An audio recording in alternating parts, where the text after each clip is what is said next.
और दोस्तों, आप देख रहे हैं दी सत्याश। मैं हूं आपके साथ सत्यम और हाजिर हूं एक नए रोचक वीडियो के साथ।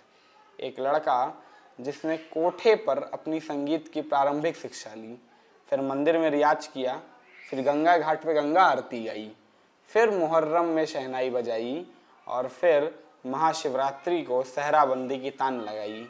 हर धर्म, हर मजहब के उत्सवों में, हर मजहब के त्योहारों में शहनाई बजाने वाले ये थे हमारे और आपके सबसे पसंदीदा और दुनिया के वाहिद और महानतम शहनाई वादक बिस्मिल्लाह खान।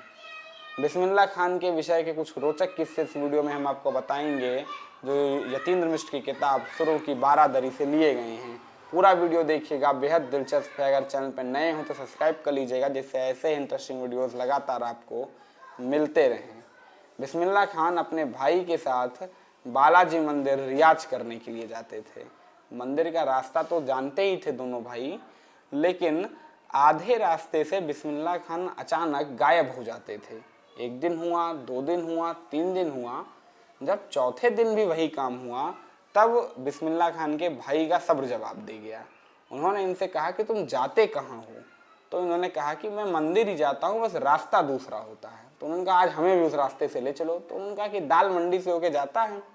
उनका कोई बात नहीं, आज हम भी दाल मंडी चलेंगे। इसके बाद बिस्मिल्लाह खान अपने भाई के साथ दाल मंडी से होकर गए और पहुंच गए सीधे रसूलन बाई के कोठे पर। देख कर ही भाई के होश उड़ गए। उसको लगा ये यहाँ आता था। रसूलन बाई ने सुर लगाना शुरू किया और बिस्मिल्लाह खान को जन्नत मिलनी शुरू हो गई। बिस्मिल्लाह खान को सुरों से पहला परिचय रसूलन बाई के कोठे पर ही हुआ था, जहाँ पर जैसे ही वो सुर लगाती थी, बिस्मिल्लाह खान की पढ़ाई उसी समय से शुरू हो जाती थी। उनके भाई ने उन्हें कई बार समझाया कि ये नापाक जगह है, यहाँ नहीं आना चाहिए, खुदा नाराज़ हो जाएगा, खुदा नाराज़ हो जाएगा, खुदा का खौफ करो। जब बार बार खुदा खुदा आया, तब बिस्मिल्लाह खान ने कहा कि खुदा काहे को नाराज़ होने लगा? खुदा क्यों नाराज़ होगा? ये तो रूह से निकली हुई आवाज़ है, और रूह से निकली हुई आवाज़ पर खुदा नाराज़ नहीं होता है, खुदा खुश होता है। इस बात का जवाब उनके भाई के पास भी नहीं था, और इसके बाद अपनी संगीत की प्रारंभिक शिक्षा यहीं पर ली। और इसके बाद धीरे धीरे, ये तमाम छोटे मोटे उदाहरण थे जिसके ज़रिए मैं आपको समझाने की कोशिश कर रहा हूँ कि जो बड़ी विभूतियाँ होती हैं वो किस तरीके से चीज़ों को लेती हैं। एक परसेप्शन होता है। आम आदमी कोठे को देखकर बस एक ही परसेप्शन समझता है, लेकिन जिसको अपने काम में लगन होती है वो हर जगह अपने काम को ही देखता है।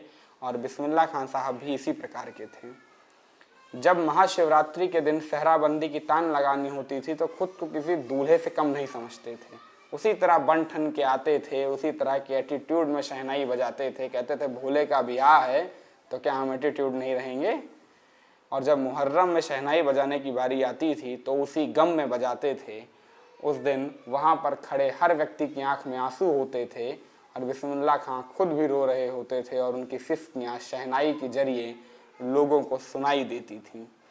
बिस्मिल्लाह खान साहब के ये तमाम छोटे बड़े किस्से हैं जो आपको उनके विषय में छोटी बड़ी जानकारियाँ देंगे, लेकिन उनके विषय में जो बहुत सारी मिथ्स हैं, जो बहुत सारे मिथक हैं, उनको तोड़ते भी रहेंगे। चलिए चलते हैं अगले किस्से की तरफ।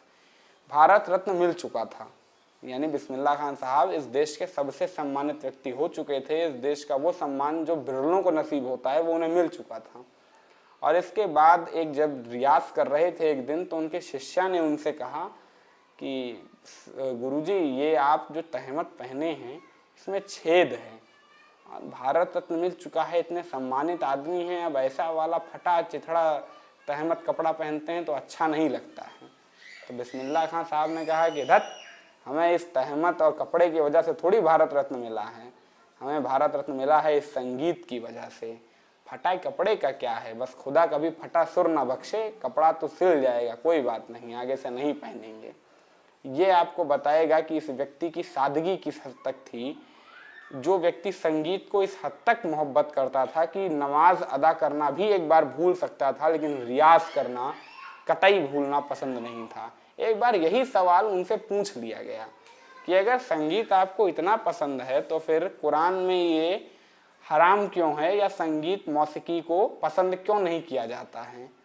बिस्मिल्लाह खान का जवाब सुनिएगा, बड़ा अलग है। बिस्मिल्लाह खान ने कहा कि मौसीकी चीज़ ही ऐसी है कि जिसको इसकी लत लग जाए वो इससे दूर नहीं जा सकता। खुदा को पता था कि ये बड़ी जहमत वाली चीज़ है, इसमें जो पढ़ा फिर वो 5 टाइम की नमाज छोड़ दो, सुबह शाम की नमाज अदा करने में उसको काफ़ी ज़्यादा दिक्कत होगी, इसीलिए इसे हराम कर दिया गया कि आप मौसीकी करो ही मत।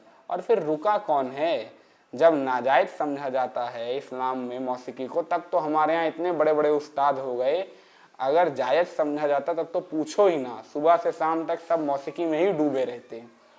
उनसे फिर पूछा किसी ने खुदा पर, एक और सवाल किया कि खुदा ये, उन्होंने कहा जनाब खुदा को देखा किसने है? आपने देखा है खुदा को?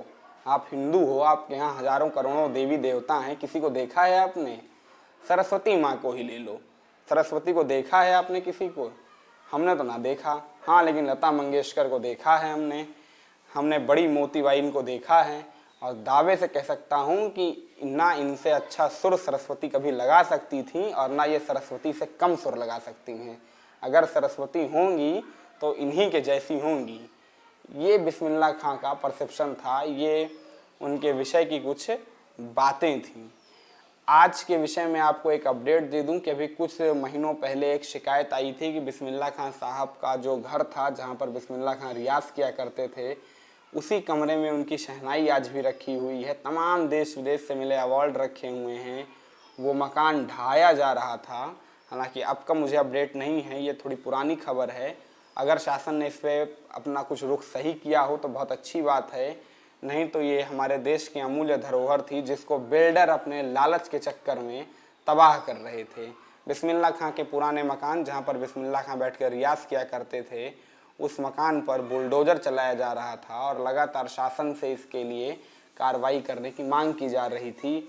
बहुत अच्छा हो अगर शासन ने इस पर कार्रवाई की हो, और अगर अब तक ध्यान ना गया हो तो ध्यान दें और उस घर को बचाएं, क्योंकि वो घर भारत की मिली जुली संस्कृति का अद्भुत नमूना है। सबूत है उन लोगों को जो कहते हैं कि इस देश में हिंदू मुसलमान कभी साथ में नहीं रह सकते, गंगा जमुनी तहजीब कभी साथ में नहीं रह सकती। उम्मीद करता हूँ वीडियो आपको पसंद आया होगा। ऐसे नए और इंटरेस्टिंग वीडियोस के लिए चैनल को सब्सक्राइब कर लीजिएगा, कमेंट सेक्शन में कमेंट जरूर दीजिएगा। तब तक के लिए मुझे दीजिए विदा।